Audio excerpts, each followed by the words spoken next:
اللہ کا خوف پیدا ہو جائے تمام برائیوں سے بچتا ہوا نظر آتا ہے۔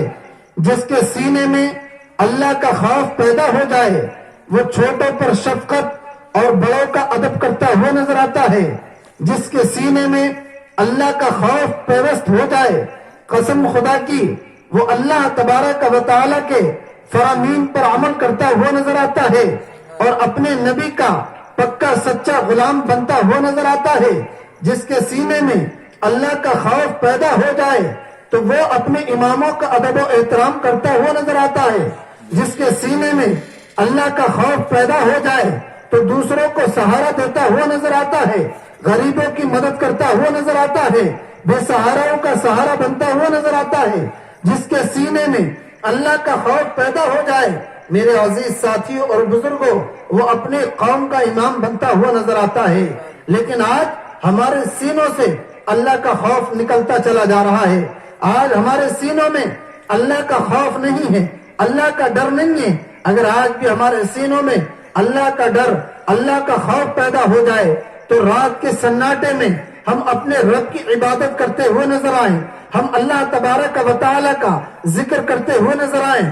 افسوس اور صد افسوس آج یہ جشن غوث الورا منعقد کیا گیا ہے، یہاں چند لوگ بیٹھے ہوئے ہیں، لیکن یہیں پر اگر ناچ گانے کی محفل کو سجایا جاتا تو پوری گلی بھر جاتی، لوگ آ نہیں پاتے۔ ایسا کیوں ہے؟ آپ قرآن سے پوچھتے ہیں، اے قرآن تو بتا۔ اللہ کا قرآن 7واں پارہ اللہ ارشاد فرماتا ہے، یا ایھا الذین آمنوا انما الخمر والمیسر والانصاب والازلام رجس من عمل الشیطان فاجتنبوه لعلکم تفلحون انما يريد الشیطان ان یوقع بینکم العداوة والبغضاء في الخمر والمیسر ویصدکم عن ذکر اللہ وعن الصلاة فهل انتم منتهون۔ اے لوگو قرآن پڑھو، یہ قرآن تمہیں درس عبرت دے رہا ہے۔ اے لوگو قرآن سنو، یہ قرآن تمہیں ایک پیغام دے رہا ہے اور تمہیں بتانا چاہ رہا ہے، اے ایمان والو تم جوئے کے قریب مت جاؤ، اے ایمان والو تم شراب کے قریب مت جاؤ، اے ایمان والو تم اللہ تبارک و تعالی کی عبادت کرو، تم اللہ تبارک و تعالی کی پرستش کرو، تم اللہ تبارک و تعالی کی پوجا کرو، اللہ کے علاوہ کسی کی عبادت مت کرو۔ میرے عزیز ساتھی اور بزرگوں، اللہ تبارک و تعالی قرآن میں فرما رہا ہے، وہ کہہ رہا کہ بے شک شیطان یہ تمہارا دشمن ہے اور شیطان یہی چاہتا ہے کہ تمہیں اللہ کے راستے سے ہٹا دیا جائے، شیطان یہی چاہتا ہے کہ تمہیں اللہ کا ذکر نہ کرنے دیا جائے، شیطان یہی چاہتا ہے تمہیں اللہ تبارک و تعالی کی بارگاہ میں جھکنے نہ دیا جائے، شیطان یہی چاہتا ہے کہ تمہیں اللہ کا ذکر سننے نہ دیا جائے، شیطان یہی چاہتا ہے تمہیں اللہ تبارک و تعالی کی پیغام کو، اللہ تبارک و تعالی کے احکام کو تمہیں اس پر عمل کرنے نہ دیا جائے۔ لیکن میرے عزیز ساتھیوں اور بزرگوں سن لو، شیطان تو یہی چاہتا ہے، لیکن کامیابی کس چیز میں ہے، کامرانی کس چیز میں ہے؟ اللہ ارشاد فرماتا ہے، الا عباد اللہ المخلصین، لیکن جو میرے مخلص بندے ہوتے ہیں وہ اللہ تبارک و تعالی کہتا ہے، اے لوگوں سنو، جو میرے مخلص بندے ہیں وہ اللہ میرا ذکر بھی کرتے ہیں، میرے محبوب کا ذکر بھی کرتے ہیں، میرے محبوب بندوں کا بھی ذکر کرتے ہیں۔ شیطان کتنا ہی بہکائے لیکن اس کے بہکائی میں نہیں آتے ہیں، شیطان چاہے کتنا ہی انہیں راستے سے ہٹانا چاہے لیکن ہٹا نہیں پاتا ہے، کیونکہ اس لیے وہ اللہ کے مخلص بندے ہوتے ہیں اور وہ لاحول پڑھتے ہوئے اللہ کے ذکر میں شامل ہو جاتے ہیں، اللہ کا ذکر کرتے ہیں، اللہ کا ذکر سنتے ہیں۔ لیکن آج میری قوم کو کیا ہو گیا ہے؟ وہ شیطان کے چنگل میں پھنس چکا ہے۔ لیکن اے لوگوں سنو، آج بھی تمہیں اس سے چھٹکارا چاہتے ہو تو اللہ کا خوف سینے میں پیدا کرو، اللہ تبارک و تعالی کا خوف جب تمہارے سینوں میں پیدا ہو جائے گا شیطان تم سے بھاگتا ہوا نظر آئے گا۔ لیکن افسوس، صد افسوس، آج میری قوم کا نوجوان آرام سے سو تو رہا ہے لیکن اسے اتنی توفیق نہیں ہے کہ لاؤ اللہ کا ذکر ہو رہا ہے تو لاؤ اللہ کے ذکر میں ہم شامل ہو جائیں۔ جب ناچ گانے کی بات آتی ہے تو گھر سے ہمارا بوڑھا باپ بھی نکلے گا، میرا قوم کا نوجوان بھی نکلے گا، بچے بھی نکلیں گے، اور اب تو معاملہ اتنا خراب ہو گیا ہے، اللہ ماشاء اللہ، اللہ رحم فرمائے کہ لوگ ان تماشوں میں اور کھیل کود میں اتنے ملوث ہو چکے ہیں کہ انہیں یہی پتہ نہیں رہتا ہے کہ ہمیں اللہ کے گھر کے سامنے ہمیں ان چیزوں کو کرنا چاہیے یا نہیں کرنا چاہیے. ہمارے دلوں سے اللہ کا خوف نکل چکا ہے. میرے عزیز ساتھی اور بزرگوں، جب ناچ گانے کی بات آتی ہے تو ہم نے دیکھا اسی محلے میں رات کو 2-2 بجے تک ڈی جے بج رہے ہیں، لڑکے کود پھاندی کر رہے ہیں. میرے عزیز ساتھی اور بزرگوں، تم تھوڑی بہت دیر کودا پھاندی کر لو، کیا مل جائے گا؟ کیا مرنا نہیں ہے؟ کیا اس دنیا کو چھوڑ کر نہیں جانا ہے؟ تھوڑی سی تم نے خوشی اگر حاصل بھی کر لی تو اس سے کیا ملا؟ تم خود بھی گناہ میں ملوث ہو گئے، تم نے دوسروں کو بھی گناہ کی دعوت دے دی. اس کا حساب کتاب دینا تمہیں ہے، کوئی اور نہیں دے گا. لیکن آج اچھی بات سننے کو کوئی تیار نہیں ہے اور حق بات سننے کو کوئی تیار نہیں ہے. لیکن نہیں، ایسا نہیں ہونا چاہیے، بلکہ ہونا تو یہ چاہیے ہمیں اپنے نبی کا غلام بننا ہے. ہمیں اپنے نبی کا جب غلام بن جائیں گے تو انشاءاللہ برے کاموں سے ہمیں نفرت ہو جائے گی اور ہر اچھے کام پر ہم قدم بڑھا کے اس میں حصہ بھی لیں گے اور انشاءاللہ اس میں شریک بھی ہوں گے. اللہ تعالیٰ کہتا ہے اگر تم ایمان والے ہو جاؤ اور جب تم مجھ سے ڈرنے لگو اور تم چاہتے ہو تمہارا ایمان بچا رہے تو پھر تم وَكُونُوا مَعَ الصَّادِقِينَ، پھر تم سچوں کے ساتھ ہو جاؤ.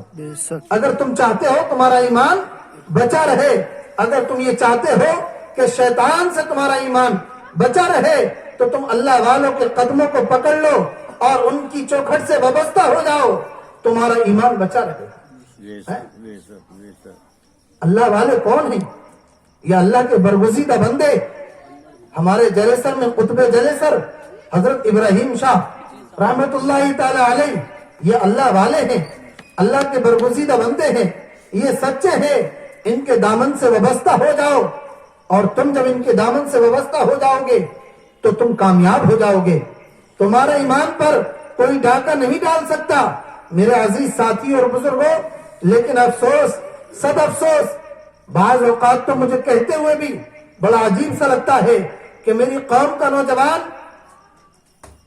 1 کلومیٹر درگاہ پہ تو چلا جائے گا لیکن 10 قدم مسجد میں نہیں آ سکتا ہے. 10 قدم مسجد میں نہیں آ سکتا. میں منع نہیں کر رہا ہوں، میں تو خود چاہتا ہوں، لیکن پہلے نماز ہے، بعد میں درگاہ پہ جاؤ. اگر درگاہ پر آپ جا رہے ہو تو اس نیت سے جاؤ اور ان اللہ والوں کا گواہ بنا کر توبہ کرو کہ اے اللہ والے تیری بارگاہ میں آیا ہوں، اب میں بے نمازی تھا، آج سے میں توبہ کرتا ہوں کہ میں نماز پڑھوں گا. اگر میں شرابی تھا تو شراب سے توبہ کرے کہ میں شراب سے توبہ کرتا ہوں، آج سے میں شراب نہیں پیوں گا، میں اللہ کی عبادت کروں گا. تمام گناہوں سے اپنے توبہ کرے اور پھر مزار پر جائے، انشاءاللہ اس کی دعا بھی قبول ہوگی اور وہ اللہ تبارک و تعالیٰ کی بارگاہ میں جو دعا بھی کرے گا وہ دعا اللہ کی بارگاہ میں قبول ہوتی ہوئی نظر آئے گی. سبحان اللہ، بے شک. لیکن نمازوں کو ہم نے چھوڑ دیا، ہم اللہ والوں کے چکر لگا رہے ہیں. آؤ دیکھو سنو، میرے آقا صلی اللہ علیہ وسلم کی جہاں مزار مقدس ہے وہاں پر مسجد بھی ہے. بے شک. جہاں پر میرے نبی صلی اللہ علیہ وسلم کی مزار مبارک ہے وہی مسجد بھی ہے.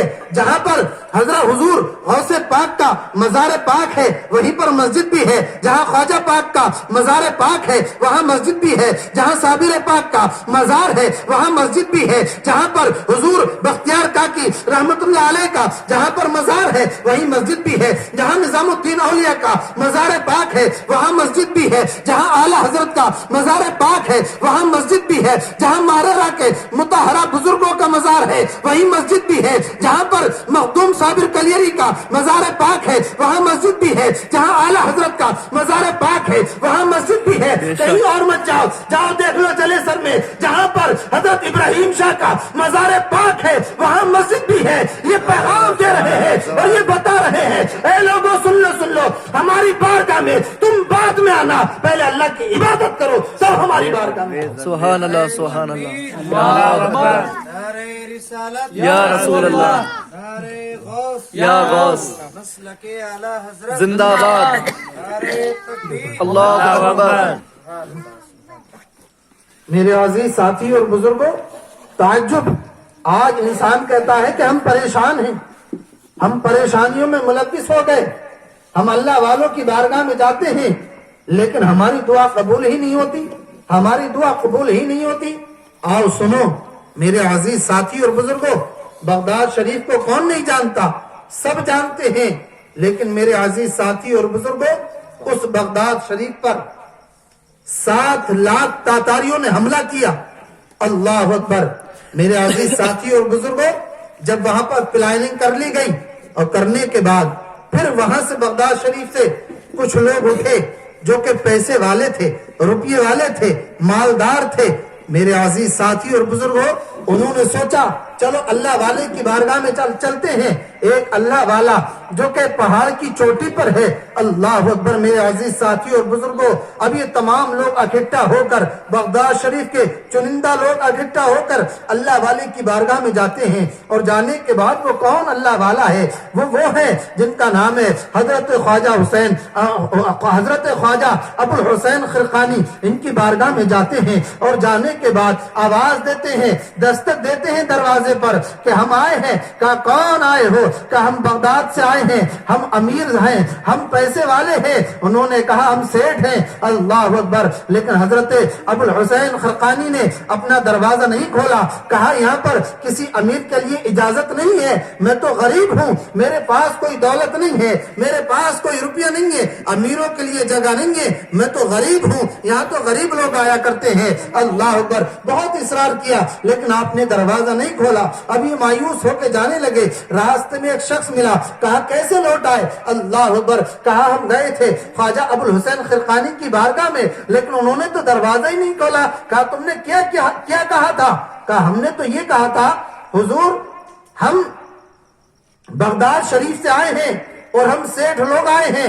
کہا تم نے یہی تو غلطی کر دی، تمہیں یہی تو نہیں کہنا چاہیے تھا، بلکہ تم یہ کہتے کہ تمہارا کہنے کا انداز غلط تھا، بلکہ تم یہ کہتے حضور ہم غریب لوگ آئے ہیں، ہم بے کس اور مجبور آئے ہیں، حضور ہم ناتوا لوگ آئے ہیں، ہم تو آپ کے در کے منگتا ہیں، حضور آپ کی بارگاہ میں آئے ہیں، کچھ عریضہ لے کر آئے ہیں۔ اللہ اکبر۔ کہا چلو میرے ساتھ چلو ابو الحسین خرقانی کی بارگاہ میں۔ اب یہ شخص لے گیا، دستک دی۔ کہا کون؟ کہا حضور درد مندہ آئے ہیں۔ اللہ اکبر۔ کہا حضور ہم بڑی امید لے کر آپ کی بارگاہ میں آئے ہیں۔ اللہ اکبر۔ اتنا کہنا تھا، آپ نے اپنے خادم کو حکم دیا دروازہ کھول دو، دروازہ کھول دیا گیا۔ اب گئے، جانے کے بعد میں کہا حضور بہت پریشان ہے، 7 لاکھ تاتاریوں نے حملہ کرنے کی کوشش کی ہے، حملہ کرنے والے ہیں۔ اللہ اکبر۔ کہا کیسے؟ کہا ہمارے پاس کوئی اسلحہ نہیں ہے، ہمارے پاس کوئی ہتھیار نہیں ہے۔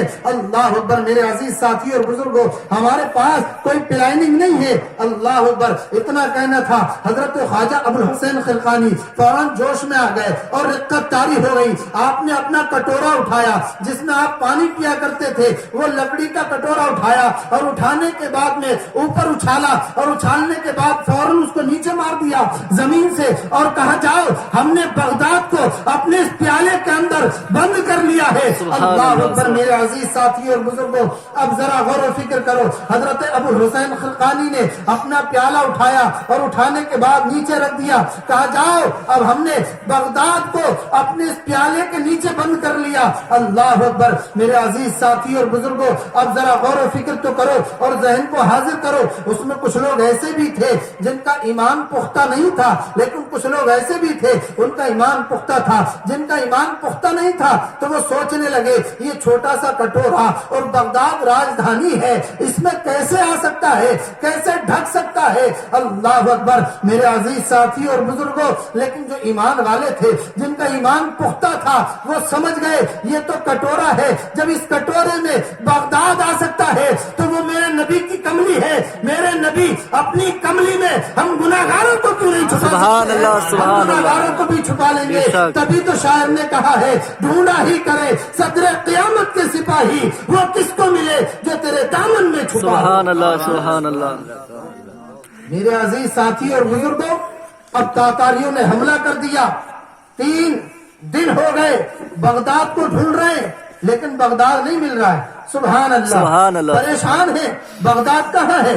یہی تو تھا، کہاں چلا گیا بغداد؟ ہم کون سی جگہ؟ 3 دن 7 لاکھ کے ڈبل کتنے ہوتے ہیں؟ 14 لاکھ 14 لاکھ آنکھیں 14 لاکھ آنکھیں مکہ 14 لاکھ آنکھیں جو ہیں بغداد شریف کو ڈھونڈ رہی ہیں، لیکن نہیں مل پا رہا ہے۔ 3 دن ہو گئے لیکن پھر واپس چلے گئے، چلو پھر کبھی آئیں گے۔ میرے عزیز ساتھی اور بزرگوں، اب ذرا غور و فکر کرو، حضرت خواجہ ابو الحسین خرقانی نے اپنا کٹورا جب بغداد کو اپنے ہی قریب میں رکھ دیا اور بغداد ڈھک گیا، تو میرے عزیز ساتھیوں اور بزرگوں، ہمارا ایمان بھی ایسا ہونا چاہیے، ایسی اللہ والوں سے ہمیں نسبت بھی ہونا چاہیے۔ اگر ہم کامیاب ہونا چاہتے ہیں، اگر ہم کامران ہونا چاہتے ہیں، تو ہمیں اللہ والوں کا دامن ہمیں مضبوطی سے تھامنا ہوگا۔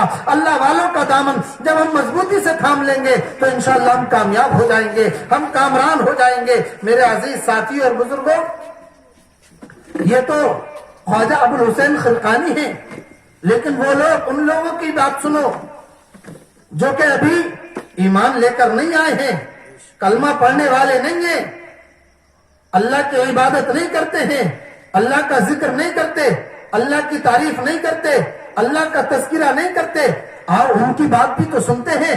وہ اسلام کے تعلق سے کیا کہتے ہیں؟ جب انہوں نے قرآن پڑھا تو انہوں نے کیا کہا؟ جب انہوں نے حدیث پڑھی تب انہوں نے کیا کہا؟ میرے عزیز ساتھیوں اور بزرگوں، اور سنو، آپ کا ایمان تازہ ہو جائے گا۔ ایک ڈاکٹر ہے، ایک بہت بڑا ڈاکٹر گزرا ہے امریکہ کے اندر، جس کا نام ہے گیری ملیئر۔ میرے عزیز ساتھیوں اور بزرگوں، اس کا نام گیری ملیئر، بہت پڑھا لکھا، ایجوکیٹڈ، اور میرے عزیز ساتھیوں اور بزرگوں، یہ امریکہ والوں کے پاس گیا اور کہنے لگا کہ میں قرآن کے اندر کوئی ویک پوائنٹ دیکھ سکتا ہوں۔ اللہ اکبر! کہا میں ویک پوائنٹ تلاش کر سکتا ہوں، میں قرآن کے اندر کہیں نہ کوئی کمزوری نکال سکتا ہوں۔ جب اتنا کہا تو لوگ خوش ہو گئے، ارے گیری ملیئر، ہمیں ایسا ہی تو آدمی چاہیے تھا، ہمیں ایسا ہی آدمی چاہیے تھا۔ اگر تم ایسا کر دو گے تو ہم تمہیں مالا مال کر دیں گے، ہم تمہیں دولت دیں گے، اور اتنی دولت دیں گے تم ہی نہیں بلکہ تمہاری پشتیں کھائیں گی۔ اللہ اکبر! کہ اچھا ایسی بات ہے کہ ہاں ٹھیک ہے، اگر ایسی بات ہے تو ہاں میں بالکل سچ کہہ رہا ہوں، مجھے کچھ وقت دیا جائے، اور کچھ وقت جب آپ دو گے تو میں اس کے اندر کچھ نہ کچھ ویک پوائنٹ تلاش کر سکتا ہوں۔ میرے عزیز ساتھی اور بزرگوں، ذرا غور و فکر تو کرو، آج لوگ قرآن پڑھنے کے بعد اور ان کا ایمان مضبوط نہیں ہے، اور جو لوگ بے ایمان جب قرآن پڑھتے ہیں تو ان کا ایمان مضبوط ہوتا ہوا نظر آتا ہے۔ اور کیوں نہ ہو، رب کا قرآن کہتا ہے انما المؤمنون الذین اذا ذکر اللہ وجلت قلوبہم، اے ایمان والو، جب تم قرآن پڑھتے ہو یا قرآن سنتے ہو، جب مومن قرآن پڑھتا ہے یا قرآن سنتا ہے تو اس کے دل کے اندر ایمان پیدا ہو جاتا ہے۔ سبحان اللہ! میرے عزیز ساتھیوں اور بزرگوں، انہوں نے کہا کہ اب مجھے 1 مہینہ دیا جائے، اور جب 1 مہینہ مجھے دیا جائے اور مجھے ایک کمرہ دیا جائے اور اس کمرے میں قرآن رکھ دیا جائے اور اس قرآن کو میں پڑھوں گا، اور پڑھنے کے بعد پھر میں آپ کو بتاؤں گا۔ میرے عزیز ساتھیوں اور بزرگوں، ڈاکٹر گیری ملیئر قرآن پڑھ رہا ہے، اور جب اس نے 1 مہینے تک قرآن پڑھا اور پڑھنے کے بعد اب وہ اپنے کمرے سے باہر نکلا، اور نکلنے کے بعد اب کہاں جاتا ہے؟ کہیں اور نہیں جاتا ہے، کسی کے پاس نہیں جاتا ہے، بلکہ سیدھے مسجد میں جاتا ہے۔ سبحان اللہ! اور مسجد میں جاتا ہے، کباڑ کو کھٹکھٹاتا ہے اور کہتا ہے امام صاحب باہر آئیے۔ جیسے امام صاحب باہر آئے، اس نے سلام کیا، اور کرنے کے بعد امام صاحب نے کہا ارے تم تو ڈاکٹر گیری ملیئر ہو؟ کہا ہاں میں ڈاکٹر گیری ملیئر ہوں۔ کہا کیسے آئے ہو؟ کیا امریکہ کا جاسوس بن کے آئے ہو؟ کس لیے آئے ہو ہمارے پاس؟ اللہ اکبر! اب اس کی آنکھوں سے اشک بہنے لگے۔ کہا امام صاحب میں جاسوس بن کر نہیں آیا ہوں، بلکہ میں آپ کے ہاتھ پر اسلام قبول کرنے کے لیے آیا ہوں۔ سبحان اللہ! سبحان اللہ! کہا امام صاحب ہاتھ بڑھا دیجئے اور کلمہ پڑھا دیجئے۔ سبحان اللہ! سبحان اللہ! اتنا کہا، امام صاحب نے ہکا بکا ہو گئے. آج کیا بات ہے, کیا معاملہ ہے, کیا معاملہ ہے؟ تم قرآن کیا تم نے کیا اسلام کے بارے میں کچھ تم نے پڑھا ہے؟ کہا ہاں ہاں, جب میں نے قرآن کو پڑھا, جب میں نے سورہ الحمد کو پڑھا, تو جیسے ہی میں نے الحمد کو پڑھا میں نے اپنا سر پکڑ لیا, اور سر پکڑنے کے بعد میں یہ کہنے پر مجبور ہو گیا, یہ دنیا دار کا کلام ہو تو اس میں کمی نکل سکتی ہے, یہ تو پروردگار کا کلام ہے, سبحان اس میں اللہ. کوئی کمی نہیں نکل سکتی. بے شک. اللہ اکبر, اللہ اکبر. یا رسول اللہ, یا رسول اللہ. زندہ باد, زندہ باد, زندہ باد. اللہ اکبر. میرے عزیز ساتھیو, یا رسول اللہ. ذرا غور و فکر کرو. تمام لوگ وہاں پر اکٹھا ہو گئے. امام صاحب نے ہاتھ بڑھایا اور کلمہ پڑھایا, اور اس کے بعد میں میڈیا والے بھی آ گئے, اور آنے کے بعد میں اپنا کیمرہ لگا دیا, اور لگانے کے بعد کہنے لگے, اے ڈاکٹر گری ملیئر, تم تو بہت بڑی بڑی باتیں کر رہے تھے, تم نے تو بہت بہت بڑی باتیں کی تھی, تم تو کہہ رہے تھے, لیکن آج کیا ہوا؟ What are you feeling about Holy Quran after reading Quran? We want you knowledge about Holy Quran. تم تو کہہ رہے تھے ایک مہینے میں قرآن کے اندر ویک پوائنٹ تلاش کر لوں گا, کیا ہوا؟ تم قرآن پڑھا, تم نے, تمہیں کوئی ویک پوائنٹ ملا یا نہیں ملا؟ اللہ اکبر. اتنا کہنا تھا. ڈاکٹر گری ملیئر کہنے لگے, اپنا کام کرو, بلکہ جب میں نے قرآن کو پڑھا, میں نے سورہ الحمد کو پڑھا, سورہ بقرہ کو پڑھا, سورہ آل عمران کو پڑھا, سورہ نساء کو پڑھا, پورے قرآن کو پڑھا, لیکن میں سمجھ رہا تھا اس قرآن کے اندر کوئی سورہ حضرت فاطمہ کے نام سے ہوگی, کوئی سورہ حضرت خدیجہ کے نام سے ہوگی, کوئی سورہ حضرت عائشہ کے نام سے ہوگی, لیکن میں نے پورے قرآن کو پڑھا, اس میں کوئی سورت بھی کسی مہیلا کے نام سے نہیں ملی. اگر کسی مہیلا کے نام سے ملی تو ہمارے نبی حضرت عیسیٰ کی ماں مریم کے نام سے ملی. سبحان اللہ, سبحان اللہ. میں نے پورا قرآن پڑھا, لیکن اس کے اندر کوئی کمی نہیں ملی. اب میں کہتا ہوں, ڈنکے کی چوٹ پر کہتا ہوں, اب جب میں نے قرآن پڑھ لیا ہے, قرآن کو سمجھ لیا ہے, تو اب میرے ذہن میں ایک بات آ گئی ہے, اب جب جو قرآن پڑھتا چلا جائے گا اس کا ایمان تازہ ہوتا چلا جائے گا. سبحان اللہ. میرے عزیز ساتھی اور بزرگوں, اپنے تو اپنے قرآن پڑھ کے غیروں نے اسلام کو قبول کیا ہے. سبحان اللہ. میرے عزیز ساتھی اور بزرگوں, لیکن ہم ایمان والے تو بنے. ایمان والے جب ہم بن جائیں گے تو انشاءاللہ کل بھی ہم کامیاب تھے, آج بھی ہم کامیاب ہیں, اور انشاءاللہ بروز قیامت تک ہم کامیاب رہیں گے انشاءاللہ. لیکن آج افسوس, صد افسوس, آج ہم قرآن پڑھنا نہیں چاہتے ہیں. آج ہم نے قرآن کو تاکوں میں سجا دیا ہے. قرآن, ہمارے گھروں میں قرآن نہیں پڑھا جاتا. پھر ہم کہتے ہیں ہمارے گھر میں برکت نہیں ہے. ہم نماز نہیں پڑھتے, پھر ہم کہتے ہیں ہمارے گھروں میں برکت نہیں ہوتی. اگر آپ چاہتے ہو برکت, اگر آپ چاہتے ہو کہ آپ کے گھر میں برکت ہو تو آپ کو قرآن پڑھنا ہوگا. اگر آپ چاہتے ہو آپ کے گھر میں برکت ہو تو آپ کو اللہ کی عبادت کرنی ہوگی. لیکن افسوس, صد افسوس, آج ہم گناہوں میں ملوث ہو چکے ہیں اور ہم اللہ کی عبادت نہیں کرتے, اللہ کی ریاضت نہیں کرتے. میرے عزیز ساتھی